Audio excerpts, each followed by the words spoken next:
নমস্কার বন্ধুরা, নতুন একটা ভিডিওয়ে সবাইকে স্বাগত।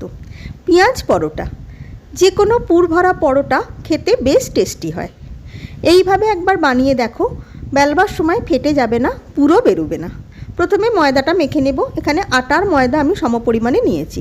তোমরা চাইলে পুরোটা আটারও করতে পারো বা পুরোটা ময়দারও করতে পারো।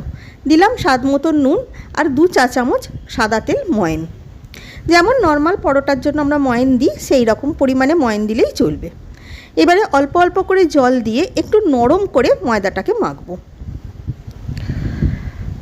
ময়দাটা ভালো করেই মাখা হয়ে গেছে। এবারে এটাকে ঢাকা দিয়ে মিনিট 15-এর জন্য রেস্টে রেখে দেব। দেখতে পাচ্ছ বেশ নরম করে আমি ময়দাটাকে মেখেছি। যে কোনো পুর ভরা পরোটার ময়দা একটু নরম করে মাখলে বেলবার সময় ফেটে যাওয়ার ভয়টা কম থাকে। এবারে পুরের জন্য একটা শুকনো মশলা প্রথমে রেডি করে নিচ্ছি। 1 চামচ গোটা ধনে আর 1 চামচ গোটা জিরেকে মিডিয়াম টু হাই ফ্লেমে একটু ভেজে নেব শুকনো অবস্থাতে, যতক্ষণ না সুন্দর একটা গন্ধ বেরোচ্ছে। এবার ঠান্ডা হয়ে গেলে এটাকে মিক্সিতে গুঁড়ো করে নেব। ওই গরম চাটুতেই আমি ভেজে নিলাম একটুখানি কসুরি মেথি। এবারে পেঁয়াজ পরোটা, যেহেতু পেঁয়াজ তো অবশ্যই লাগবে, এখানে 2টো মিডিয়াম সাইজের পেঁয়াজকে আমি ছোট ছোট করে কুচিয়ে নেব। তোমরা ছুরিতেও কুচোতে পারো বা এরম চপারেতেও কুচিয়ে নিতে পারো, তবে যতটা ফাইন করে কুচোবে ততটাই ভালো।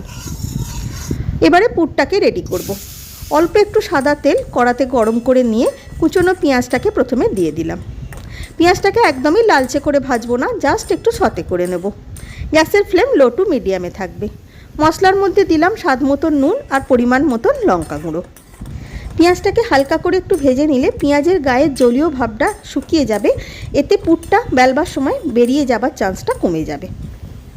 ভাজতে ভাজতে দিলাম সামান্য একটু পরিমাণে জোয়ান, যে কসুরি মেথিটাকে ড্রাই রোস্ট করে রেখেছিলাম সেটা মিশিয়ে দিলাম, আর ভাজা মশলা গুঁড়োটাকেও মিশিয়ে দিলাম। গ্যাসের ফ্লেম কিন্তু লো টু মিডিয়ামেই থাকবে, কখনোই কড়া করে ভাজাটা হবে না, হালকা করে একটু ভাজা হবে। একদম শেষে মিশিয়ে দিলাম 1 চা চামচ বেসন। বেসনটা দিলে যেটুকু জলীয় ভাব পেঁয়াজের মধ্যে আছে সেটাকেও শুকিয়ে দেবে বেসনটা, এবং পুরটা ফেটে যাবার চান্স একদমই থাকবে না। তৈরি হয়ে গেল পুরটা। এবারে ঠান্ডা হয়ে গেলে তারপরে পুরটাকে ভরবো। মিনিট 15 রেস্টে থাকার পর ময়দাটাও ভালো মতন সেট হয়ে গেছে। 2টো একটু বড় সাইজের লেচি করে নিলাম। আমি এখানে 2টো পরোটাই বানাচ্ছি। একটা লেচিকে নিয়ে অল্প একটু গুঁড়ো ময়দা দিয়ে ছোট করে প্রথমে বেলে নিলাম। তোমরা এরকম বেলে নিয়েও পুর ভরতে পারো বা হাতের সাহায্যে বাটির শেপ করে নিয়ে সেভাবেও পুর ভরতে পারো, যেটা তোমাদের সুবিধা হবে সেভাবেই করতে পারো। পুরটা ভালো রকম ঠান্ডা হয়ে গেছে। পুরটা থেকে কিছুটা পুর দিয়ে চারদিকটা বেশ ভালো করে সিল করে দিলাম। এই সিল করার সময় খেয়াল রাখবে যেন কোথাও কোনো ফাঁকা না থাকে। সুন্দরভাবে এঁটে দিয়ে এবার 2টো হাতের সাহায্যে প্রথমে পুরটাকে ভেতরেতে চারপাশে ছড়িয়ে দিতে হবে। প্রথমেই বেললে চলবে না, তাহলে ফেটে যেতে পারে। 2টো হাতের সাহায্যে ভালো করে একটু ছড়িয়ে দিলাম। এবারে গুঁড়ো ময়দা দিয়ে বেলতে হবে। খুবই হালকা হাতে উল্টে পাল্টে সাবধানে বেলতে হবে। কখনোই তেল দিয়ে বেলবে না, তাহলে ফেটে যেতে পারে। সবসময় গুঁড়ো ময়দা বা আটার সাহায্যে বেলতে হবে। দেখো আস্তে আস্তে পরোটাটা আমার বেলা হয়ে গেল, কোথাও কোনো ফাটেনি।